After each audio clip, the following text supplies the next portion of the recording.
Nyali Susno 2J tak ciut meski diteror karena vokal komentari kasus Ferdy Sambo Cas. Mantan Kabareskrim Komjen Purn, Susno 2J mengaku mendapat teror karena terus menyoroti kasus tewasnya Brigadir J dengan tersangka Ferdy Sambo Cas. Sejak kasus ini ramai dibicarakan publik, Susno 2J memang cukup sering berkomentar soal pembunuhan Brigadir J. Susno 2J bahkan tak segan mengkritik langkah Polri yang dinilai lamban dalam menangani kasus ini. Secara terang-terangan, Susno 2J berujar andai dirinya jadi Kapolri.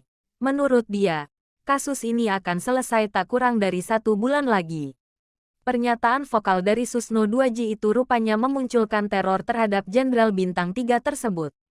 Bahkan teror tersebut disebut-sebut sampai mengancam nyawanya. Namun meski begitu, Susno 2J pun mengaku tidak takut dengan ancaman tersebut. Bahkan menurut dia, sikap vokalnya terhadap kebenaran ini sudah ia lakukan sejak lama. Susno 2J pun mengaku sampai dicopot dari jabatannya di Polri karena melakukan hal serupa. Namun kata dia, dirinya akan tetap berani untuk menyuarakan kebenaran meski harus mendapat teror. Ia pun kemudian membocorkan sosok yang menerornya tersebut, dan mengaku tak terpengaruh sama sekali. Tak hanya itu, Susno 2J pun kembali meminta Kapolri Jenderal Listio Sigit Prabowo segera menyelesaikan kasus Ferdy Sambo.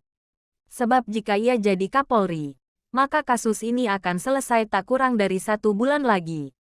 Kemudian pada kasus Ferdy Sambo ini, menurutnya kasusnya sudah jelas, yakni yang mengaku menembak ada, mayat yang mati ada, identitasnya jelas, senjata yang digunakan menembak juga ada.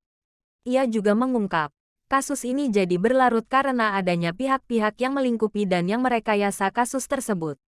Susno 2J pun mengungkap bahwa hal itulah ternyata yang membuat sulit. Meski begitu, Susno 2J mengatakan bahwa penyidikan kasus ini sudah ada pada jalan yang benar.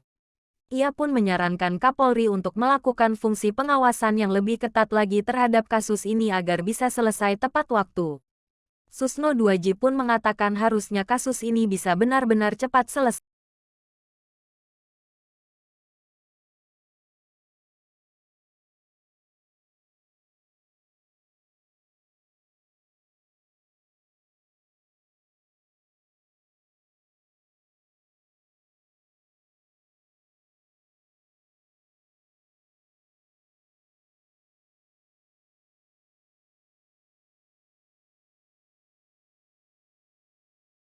Hai pemirsa Sri Popo TV, jangan lupa komen, like, dan subscribe, serta tonton terus berita-berita terupdate lainnya ya.